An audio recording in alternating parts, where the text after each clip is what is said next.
नमस्कार, सुप्रभात। आप देख रहे हैं बिहार 10X न्यूज और मैं हूं आपके साथ गयासुद्दीन लसानी। हम राज्य की 10 बड़ी खबरों को लेकर हाजिर हैं। अगले कुछ मिनटों में हम न सिर्फ आपको आज की सबसे बड़ी हेडलाइंस दिखाएंगे बल्कि उनका सटीक विश्लेषण भी करेंगे। आज हमारी नजर रहेगी नीतीश कुमार के राज्यसभा शपथ और बिहार के अगले मुख्यमंत्री की रेस पर। साथ ही बात होगी दरभंगा की नई उड़ान, मोतिहारी में विमान सेवा की तैयारी और पटना में बढ़ते डेंगू के खतरे की। आखिर क्यों बड़े शहर छोड़ गाँव लौट रहे हैं मजदूर, और पूर्णिया में मौलाना की गिरफ्तारी पर क्यों मचा है सियासी घमासान। तो चलिए शुरू करते हैं आज का सफर। देखिए बिहार की टॉप 10 खबरें विश्लेषण के साथ।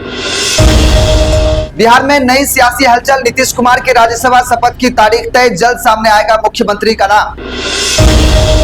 मिथिला के लिए नई सौगात, दरभंगा में बेंगलुरु के लिए सीधी उड़ान सेवा शुरू, पहले दिन ही सीटें फुल। बिहार में सहकारी समितियों को मिलेगा स्टार्टअप प्रोत्साहन, पूंजी निर्माण और रोजगार सृजन पर जोर। मोतिहारी में छोटे विमान सेवा की तैयारी तेज, 27 एकड़ जमीन की सरकार को रिपोर्ट। निशांत के लिए पटना में सत्याग्रह, महिलाओं ने कहा किसी और पर भरोसा करना मुश्किल। स्मार्ट क्लास, रिसर्च सेंटर और आधुनिक लैब, 55 कॉलेजों के लिए बिहार सरकार की पहल। पटना में बढ़ रहा डेंगू का खतरा, हर सप्ताह मिल रहे 3-4 मरीज, पीएमसीएच में स्पेशल तैयारी। सिलेंडर की किल्लत और कालाबाजारी का डबल वार, बड़े शहर छोड़ लौट रहे प्रवासी मजदूर। बिहार के कई इलाके में गरज चमक के साथ बारिश का अलर्ट, 9 अप्रैल तक जारी रहेगा मौसम का सितम। सीएम योगी पर विवादित टिप्पणी करने वाले मौलाना की गिरफ्तारी पर भड़के एआईएमआईएम विधायक। चलिए खबरों को जानते हैं विस्तार से। मुख्यमंत्री नीतीश कुमार 10 अप्रैल को राज्यसभा सदस्य के रूप में शपथ लेने वाले हैं। भाजपा के प्रदेश अध्यक्ष संजय सरावगी ने रविवार को न्यूज एजेंसी एएनआई से बातचीत में यह जानकारी देते हुए कहा कि शपथ ग्रहण के बाद एनडीए का केंद्रीय नेतृत्व और खुद नीतीश कुमार मिलकर आगे की रणनीति तय करेंगे। इस पूरे घटनाक्रम के बाद बिहार में नई सरकार के गठन और नए मुख्यमंत्री के नाम को लेकर चल रही चर्चाओं को भी जल्द ही विराम मिलने की उम्मीद है। बिहार के दरभंगा और बेंगलुरु के बीच आकाशा एयरलाइंस की सीधी उड़ान सेवा रविवार को शुरू हुई। पहले दिन दोनों ओर से विमान की सीटें फुल रही। बेंगलुरु से विमान ने 9:40 में दरभंगा के लिए उड़ान भरी। हवाई मार्ग पर 2 घंटे 35 मिनट गुजारकर 12:15 पर दरभंगा एयरपोर्ट पर लैंडिंग हुई। रनवे पर वाटर कैनन से फुहार छोड़कर विमान का स्वागत किया गया। विमान के अंदर बैठे यात्रियों को गुलाब और चॉकलेट देकर खुशियां बांटी गई। इसके बाद सांसद सह दरभंगा एयरपोर्ट सलाहकार समिति के चेयरमैन डॉक्टर गोपाल जी ठाकुर ने एयरपोर्ट पर यात्रियों को बोर्डिंग पास देकर बेंगलुरु के लिए विदा किया। कहा कि 1 वर्ष में दरभंगा एयरपोर्ट से हवाई यात्रा करने वाले यात्रियों की संख्या में 57% की वृद्धि देश स्तर पर एक उदाहरण है। दरभंगा बेंगलुरु के बीच आकाशा की सीधी उड़ान सेवा का शुभारंभ होना संपूर्ण मिथिला क्षेत्र के लिए बड़ी उपलब्धि है।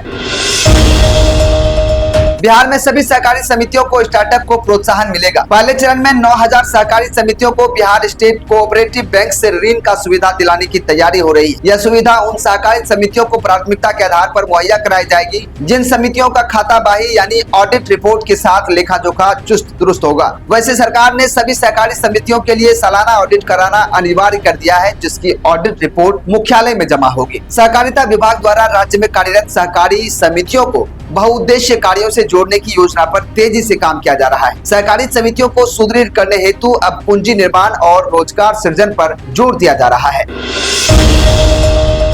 बिहार के मोतिहारी में छोटे विमान सेवा शुरू करने की दिशा में काम तेज हो गया है। हवाई अड्डे के विकास के लिए 27 एकड़ सरकारी जमीन को चिन्हित कर उसकी रिपोर्ट सरकार को भेज दी गई है। उड़ान योजना के तहत मोतिहारी में छोटे विमान के संचालन की तैयारी चल रही है। इसके लिए उपलब्ध 27 एकड़ जमीन की पैमाइश पूरी कर ली गई है और विस्तृत रिपोर्ट तैयार कर सरकार को भेज दिया गया है। प्रारंभिक चरण में हवाई अड्डा परिसर की 4 दीवारी और भवन निर्माण के लिए प्रकलन तैयार किया जा रहा है। भवन निर्माण विभाग को इसकी जिम्मेदारी दी गई है और अधिकारियों का कहना है कि जल्द ही इसका निर्माण कार्य भी शुरू कर दिया जाएगा।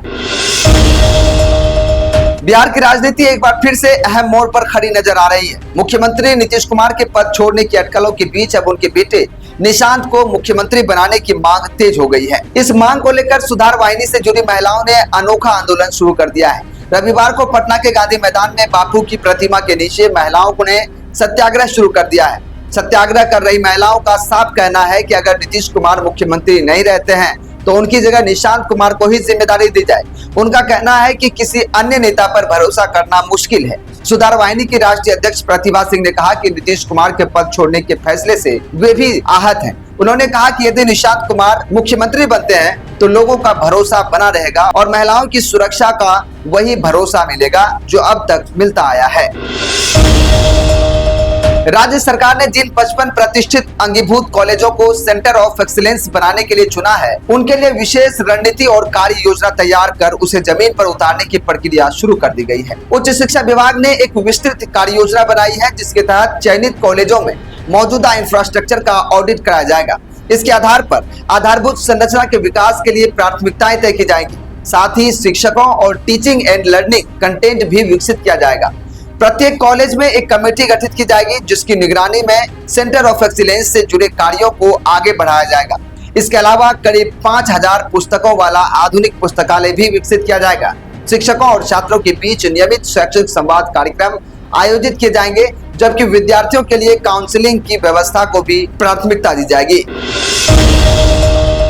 पटना के पीएमसीएच अस्पताल ने डेंगू के संभावित बढ़ते मामलों के मद्देनजर 10 बेड का विशेष वार्ड तैयार किया है। वर्तमान में हर सप्ताह 3 से 4 डेंगू मरीज सामने आ रहे हैं। हालांकि अभी तक कोई गंभीर मरीज सामने नहीं आया है। पीएमसीएच अधीक्षक डॉक्टर राजीव कुमार सिंह ने बताया कि मौसम में बदलाव और मच्छरों की बढ़ती संख्या को देखते हुए डेंगू के मामलों में वृद्धि की आशंका रहती है। इसी को ध्यान में रखते हुए पहले से तैयारी कर ली गई है, ताकि जरूरत पड़ने पर मरीजों को तुरंत भर्ती कर बेहतर इलाज दिया जा सकेगा।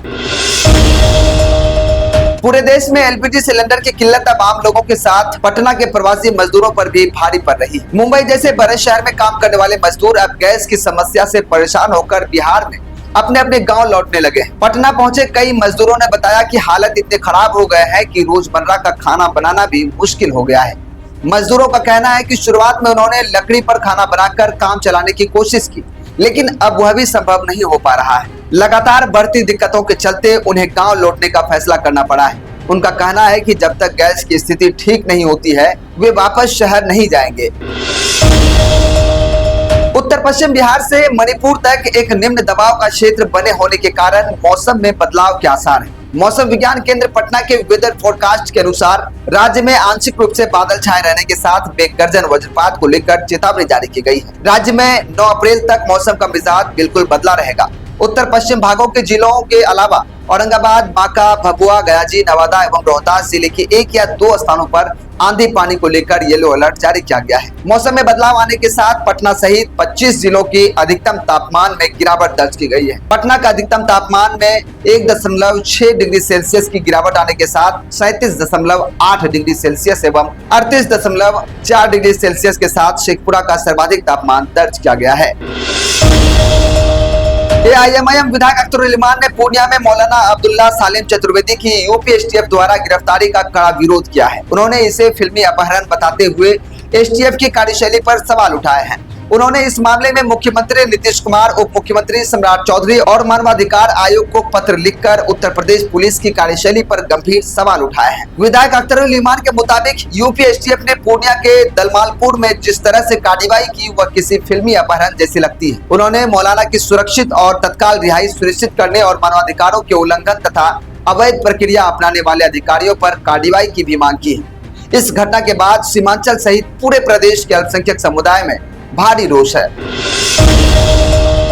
तो दोस्तों, ये थी बिहार की आज की 10 बड़ी खबरें और उनका सटीक विश्लेषण। राज्य की राजनीति में आ रहे इन बड़े बदलावों और विकास की हर हलचल पर हमारी नजर बनी रहेगी। इन खबरों से जुड़ी पल पल की अपडेट के लिए आप हमारे बिहार 10x न्यूज को सब्सक्राइब कर सकते हैं और अपनी राय हमें कमेंट सेक्शन में जरूर बताएं। कल सुबह फिर हाजिर होंगे नई खबरों और नए विश्लेषण के साथ। तब तक के लिए देखते रहिए बिहार 10x न्यूज। नमस्कार।